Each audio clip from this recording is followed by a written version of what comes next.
आज हम आए हैं भैरोड जिला अस्पताल के शिशु एवं बाल रोग विशेषज्ञ डॉक्टर पंकज यादव से। आज हम खास इस मुलाकात में इनसे जानेंगे बच्चों के अंदर इन दिनों हो रही बीमारियों को लेकर। सर नमस्कार, आपका हमारे चैनल में बहुत बहुत स्वागत है। जी सर, ये इन दिनों मौसमी बीमारियों का मौसम चल रहा है, बच्चों में बड़ी अनेक बीमारियां आ रही हैं। जी। किस तरह की बीमारियां हैं, थोड़ा एक्सप्लेन करके बताएंगे? अभी जैसे ही ये बारिश का मौसम स्टार्ट हुआ है और जैसे अभी चल रहा है, तो फ़िलहाल जो है अभी 1 महीने से बच्चों में फ़ीवर के काफ़ी ज़्यादा केसेस बढ़ गए हैं। अब जैसे जैसे इनिशियली फ़ेज़ में जैसे वायरल फ़ीवर के ज़्यादा चांसेस थे, अब जैसे जैसे अपन अब रिसेंटली जो केसेस देख रहे हैं उसमें कुछ डेंगू के, कुछ मलेरिया के केस भी देखने को मिले हैं, जिसमें 10 में से 2 केसेस डेंगू के पॉजिटिव आ रहे हैं फ़िलहाल अभी। बच्चे जो हैं काफ़ी हाई ग्रेड फ़ीवर के साथ में प्रेजेंटेशन है। जैसे ही पेरेंट्स बच्चे को लेके आ रहे हैं, बच्चे का टेम्परेचर अराउंड 103-104 के आसपास है। काफ़ी हाई ग्रेड फ़ीवर है। सीबीसी चेक करवाते हैं तो प्लेटलेट्स भी बच्चे की 1 लाख के आसपास या उससे भी कम मिल रही हैं। तो ये जो है अभी रिसेंटली 5-7 दिन के अंदर देखने को मिला है। इन्वेस्टिगेशंस करवाते हैं, डेंगू वीक, किसी का वीक पॉजिटिव या किसी का स्ट्रांगली पॉजिटिव मिलता है। सर, ये मौसम चेंजिंग होने के ऊपर ही क्यों ज़्यादा बीमारियां फैलती हैं? देखो, मौसम जैसे चेंज होता है, बारिश का मौसम आता है, तो जैसे हालांकि वायरस तो एनवायरनमेंट में पहले से ही होते हैं, बट ये क्या इनको अभी जो है ये जो बारिश के बाद में इनको कैरियर मिल जाते हैं। तो अभी जैसे मच्छर जनित बीमारियां शुरू होती हैं, जो भी वायरस है इनको अपना कैरियर मिल जाता है, इसके थ्रू ये बॉडी में एंटर हो जाते हैं और फिर बाद में ये जो सिलसिला है शुरू हो जाता है। तो इस वजह से ये केसेस अभी बढ़ने लगते हैं। मौसम चेंजिंग होता है तो इस दौरान सबसे ज़्यादा कौन सी बीमारियों का बच्चों के अंदर खतरा बना रहता है? जैसे ही मौसम चेंज होता है तो सबसे ज़्यादा वायरल फ़ीवर के, उसके बाद में डेंगू फ़ीवर का और ये मलेरिया, ये सबसे ज़्यादा केसेस जो अपने को एनवायरनमेंट में देखने को मिलते हैं। इसके साथ में जो फूड पॉइजनिंग, एक्यूट गैस्ट्रोएंटेराइटिस है, वो तो जनरली जो इनके पैरेलल चलता ही रहता है। तो ये जो वायरल केसेस हैं ये ज़्यादा देखने को मिलते हैं। गर्मी और बरसात के मौसम में बच्चों के अंदर कौन सी स्वास्थ्य समस्याएं अधिक देखने को रहती हैं? गर्मी के अंदर जो शुरुआत में जैसे सर्दी खत्म होती है और जो गर्मी एंटर होती है, जैसे अप्रैल और मई के महीने के जो केसेस हैं, उस टाइम में जो अपने को जो केसेस मिलते हैं वो एक्यूट डायरिया के बहुत ज़्यादा केसेस मिलते हैं। डायरिया उस टाइम बहुत प्रिवलेंट रहता है। बच्चे जो भी वॉमिटिंग और डायरिया की प्रेजेंटेशन के साथ ही बच्चे उस टाइम आते हैं। किसी में सम डिहाइड्रेशन, किसी में सीवियर डिहाइड्रेशन या कोई नो डिहाइड्रेशन, इस तरह की कंप्लेन के साथ आते हैं। जितना ज़्यादा लूज मोशंस की फ्रिक्वेंसी, जनरली अपन डायरिया डिफाइन करते हैं more than 3 stools per day के हिसाब से। अगर इससे ज़्यादा होता है तो उसको हम एक्यूट डायरिया कहते हैं। तो इसमें डिपेंड करता है कि बच्चा अगर जैसे डिहाइड्रेशन वो होता है जिसमें पानी का कितना शरीर में लॉस होता है, तो उसको जैसे हिंदी में निर्जलीकरण भी कहते हैं। तो उस पर डिपेंड करता है कि बच्चे की सीवियरिटी कितनी है। अगर सीवियर डिहाइड्रेशन में आते हैं तो उनको एडमिशन की ज़रूरत होती रहती है।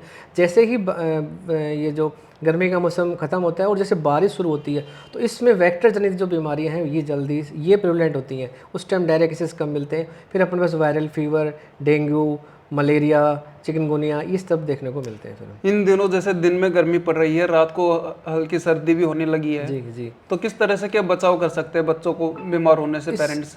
इस मौसम में एक्चुअल में वायरल फीवर के साथ में बच्चों को कफ और कोल्ड के केसेस भी बढ़ रहे हैं। तो वो जो नाइट में जो टेम्परेचर डाउन हो रहा है, इसकी वजह से क्या हो रहा है कि ये जो कफ कोल्ड के केसेस ज़्यादा बढ़ रहे हैं। तो बच्चों को जैसे नाइट में थोड़ा सर्दी से प्रिवेंशन करें। दूसरी बात, सबसे मेन प्रिवेंशन जो अपने जो वेक्टर फॉर्म वाली जो डिजीज़ हो रही है, इसके लिए अपने को अपने आसपास के जो पानी की जो समस्या है उसको सबसे पहले वो सोल्व करें।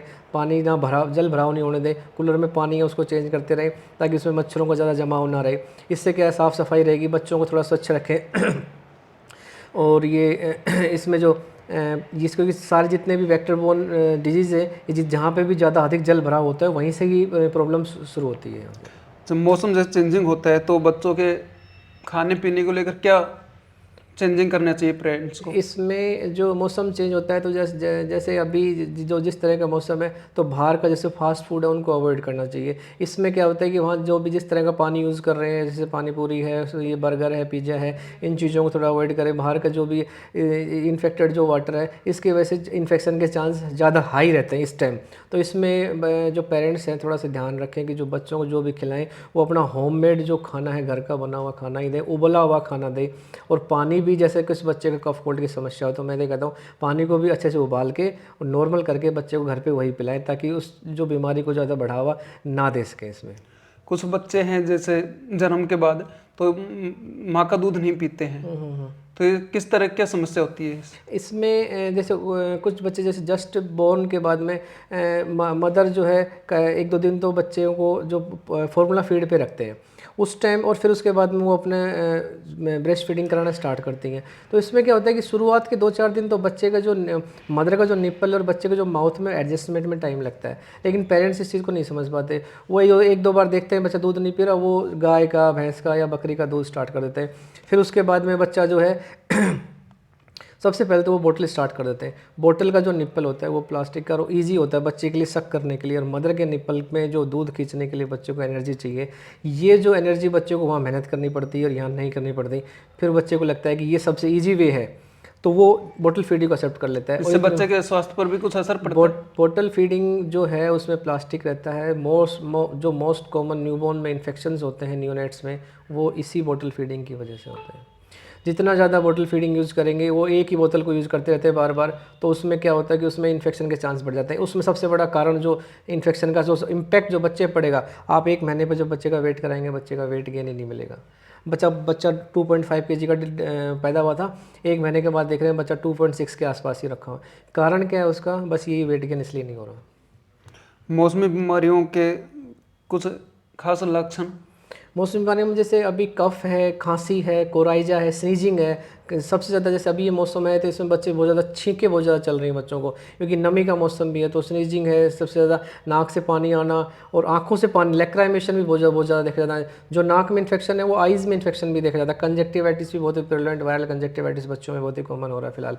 और इसके साथ में जैसे खांसी भी है, तो कफ और कोराइजा जो है ये प्रिवेंट, फीवर तो साथ में है ही है, लेकिन इनके साथ में ये चीज़ें भी बहुत ज़्यादा ऐड हो रही हैं। और जो मैं देख रहा हूँ फिलहाल इस सीज़न में, बच्चों को जो स्किन के जो रैशेस और स्किन की जो प्रॉब्लम है बहुत ज़्यादा बढ़ रही है। 10 में से कम 6 बच्चे तो केवल स्किन की प्रॉब्लम की वजह से आ रहे हैं। बच्चे की कभी या इनको बोला इम्पेटिगो बोलते हैं, जो ये बच्चे के माउथ पे या जैसे हाथों पे या हैंड फुट माउथ डिजीज़ होती है, वो हाथों में, पैरों में और माउथ में जैसे अल्सर होते हैं। तो ये फिलहाल जो है स्किन जो पैरेलल चल रहा है, स्किन की प्रॉब्लम्स बहुत ज़्यादा बढ़ रही हैं। बच्चों की इम्यूनिटी सिस्टम है वो किस तरह से पेरेंट्स से डेवलप कर सकते हैं, बेहतर कर सकते हैं उसको? बच्चों को इम्यूनिटी के, देखो इम्यूनिटी बढ़ाने के लिए बच्चों को सबसे अपना जो है, सबसे पहले तो न्यूबॉर्न में तो मदर फीडिंग सबसे बेस्ट सोर्स है, क्योंकि उसमें अच्छे खासे इम्यूनोग्लोबुलिन्स होते हैं। वो इम्यूनोग्लोबुलिन्स जो बाकी के मिल्क में अवेलेबल ही नहीं है, तो अगर वो मदर का फीड रहेगा तो बच्चे की इम्यूनिटी अच्छी स्ट्रॉन्ग रहेगी इसमें। और माँ का दूध नहीं मिलेगा तो इम्यूनिटी डाउन हो जाएगी। और जो बाकी गाय और भैंस का जो युद्ध, क्योंकि उनको पहले एक बात क्लियर समझनी चाहिए, मैं एक बात ही पहले, गाय का दूध गाय के बछड़े के लिए है, भैंस का ये ह्यूमन के लिए नहीं है। इनके दूधों में बहुत ज़्यादा डिफरेंसेस है, शुगर का डिफरेंस है, प्रोटीन का डिफरेंस है, सोडियम पोटेशियम का। जो गाय के दूध में जो सोडियम पोटेशियम और जो माँ के दूध में उसमें बहुत ज़्यादा डिफरेंस है। इस दूध को बच्चे की किडनी पर इफेक्ट पड़ता है, तो उसकी किडनी उसको कंसंट्रेट करती है, नहीं कर पाती है, इससे मैटर करता है। तो मदर के जो हमेशा कोशिश करे माँ का दूध ही पिलाएं, तो उससे अच्छी इम्यूनिटी डेवलप होती है। बच्चों को घर का बना हुआ खाना दें। इससे ऊपर जो इन्फेंट और टोडलर में जाते हैं तो या अडल्ट चिल्ड्रन में जाते हैं, तो उनको जो घर का बना हुआ ही खाना दें, तो उससे थोड़ी इम्यूनिटी अच्छी डेवलप होगी। प्रोटीन बेस्ड स्ट्रक्चर जो प्रोटीन है, जो सोयाबीन है और दालें हैं, इनमें प्रोटीन होती है। प्रोटीन हमारे इम्यून सिस्टम को मेंटेन रखता है। और जिनके जैसे इसमें एग भी एक बैलेंस डाइट में आता है, तो आप अगर जहाँ पे घरों में चलता है वहाँ भी मतलब बच्चे की डाइट में ऐड कर सकते हैं। बच्चे बीमार हो जाते हैं घर पे रात को या कभी भी, तो सबसे पहले किस तरह के उपचार घर पे भी मिल सकते हैं बच्चे को? बच्चे को सबसे पहले अगर ऐसा है कि बहुत हाई ग्रेड फीवर आ रहा है, बच्चे को मदर ने देखा रात को 2 बजे आँख खुली, बच्चे को देखा बहुत ज़्यादा गर्म हो रहा है, तो सबसे पहले बच्चे को एक गीला कपड़ा लेके अच्छे से गीले से पोंछ दे, इससे टेम्परेचर डाउन हो जाएगा। 6 महीने से 5 साल के बच्चों में अगर हाई ग्रेड फीवर आता है तो सबसे ज़्यादा चांस बच्चों में दौरे के चांस सबसे ज़्यादा रहते हैं।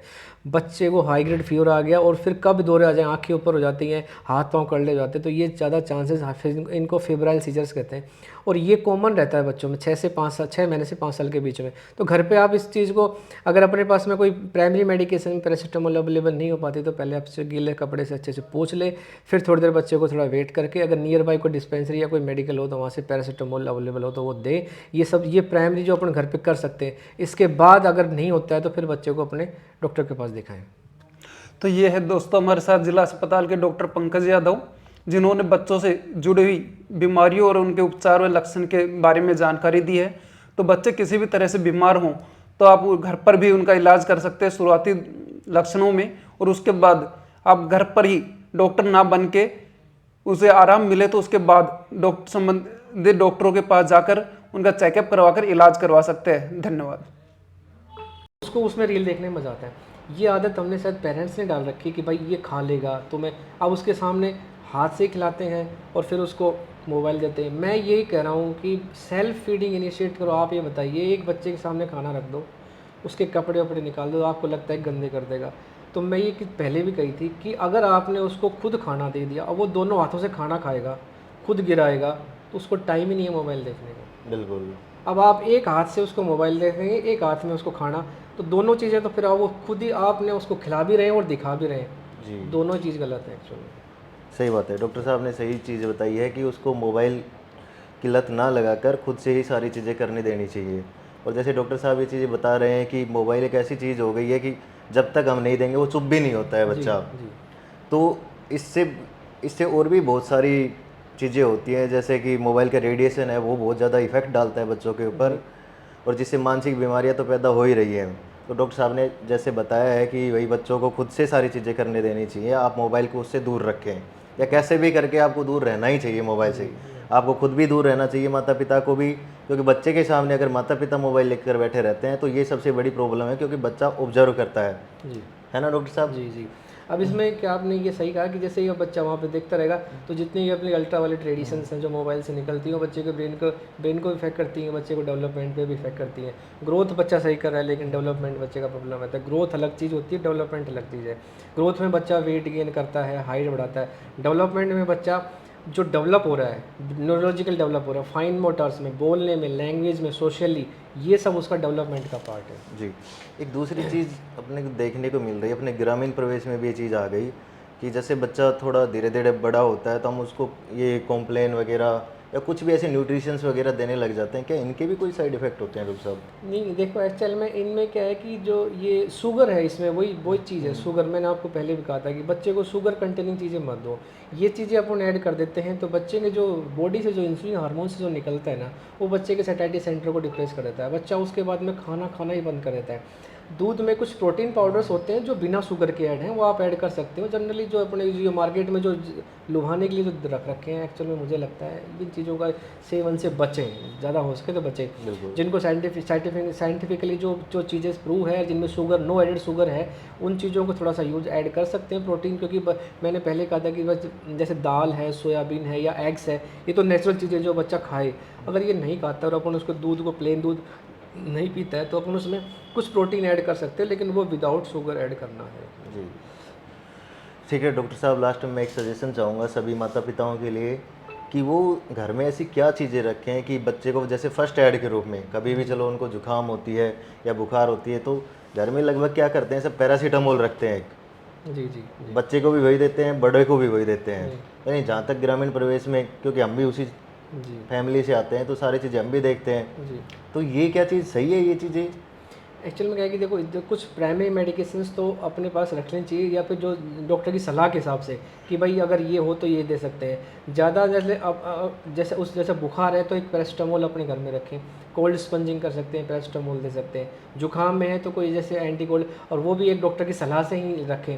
बाकी अगर इसके बाद कुछ अगर दिक्कत होती है तो आप तुरंत अपने जो डॉक्टर हैं, जो हॉस्पिटल सर, जो गवर्नमेंट या प्राइवेट में जो बच्चों के डॉक्टर हैं, आप, मेरी सलाह यही है कि आप उन्हीं को ही दिखाएं। बच्चे को आप ज़बरदस्ती कहीं नियर बाई में यहाँ फंसे ना, इसमें कॉम्प्लिकेशंस बढ़ेंगी।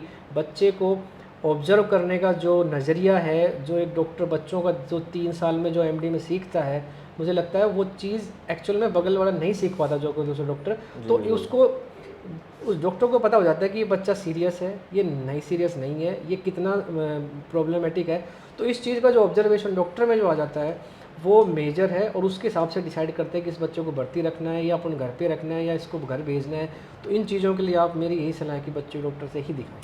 बिल्कुल, हम ग्रामीण परिवेश में रहते हैं तो हम ये चीज़ देखते हैं कि बच्चों को भी वही 500 mg या कुछ mg का जी फ़र्क जी पड़ जी कि जी वही गोली हम बच्चों को भी दे देते जी हैं और उसको वही गोली देते हैं बड़ों को भी दे देते हैं। तो सेम चीज़ें चलती हैं जो बच्चों के अंदर बहुत ज़्यादा इफेक्ट करती हैं। पैरास्टामोल की ओवरडोज अगर हो जाती है तो बच्चे को लीवर डैमेज होने के चांसेस रहते हैं, उसका फिर एंटीडोट लगाना पड़ता है। और जो पैरास्टामोल की जो पॉइजनिंग है बच्चों में लीवर में बहुत प्रॉब्लमेटिक है, बहुत ही ज़्यादा सीरियस साइड इफ़ेक्ट्स हैं उसके। तो इस चीज़ों को अपनी जो है जैसे किसी से बिना सलाह लिए ही इस 500 mg गोली का आधा टुकड़ा पकड़ मैंने दे दिया या मैंने इतना टुकड़ा मैंने दे दिया, तो ये जो आप घर पे एक्सपेरिमेंट कर रहे हो ये गलत है एक्चुअली। बिल्कुल ठीक है। अभी हम बात कर रहे थे डॉक्टर पंकज यादव से, इन्होंने बहुत अच्छी जानकारी बताई और इनके अकॉर्डिंग जो आज के माता पिता हैं उनको ध्यान देना चाहिए और बच्चों को मोबाइल से और खुद से मतलब कोई मेडिकेशंस नहीं देनी चाहिए, या फिर ऐसा डॉक्टर अपना रखना चाहिए जिसको अपन बोलते हैं घरेलू डॉक्टर, यानी उसकी हम सहायता ले सकते हैं फ़ोन करके। जी डॉक्टर साहब, ऐसा कर सकते हैं? एक्चुअल में क्या कि बच्चों में तो मुझे ऐसा लगता है कि टेलीफोनिकली एक्चुअल में जो चीज़ है ना वो बिल्कुल मैं अभी ये बताया, क्योंकि बच्चा एक्चुअल में पेरेंट्स देख रहा है और वो हमसे फ़ोन पे बात कर रहा है कि साहब एक बार बच्चे को ये हो गया है और बच्चे को हल्का सा बुखार ही आया था, उसने थोड़ी आंखें ऊपर कर ली थी, तो मैं ये दे दूँ क्या। एक्चुअल में क्या है कि ये जो ऑब्जर्वेशन पेरेंट्स ने किया और जो फ़ोन पे बताया ये बहुत ही डिफरेंस है। इसमें तो मुझे लगता है कि बच्चे को लेके डॉक्टर के पास ही आना चाहिए, वही देखना चाहिए।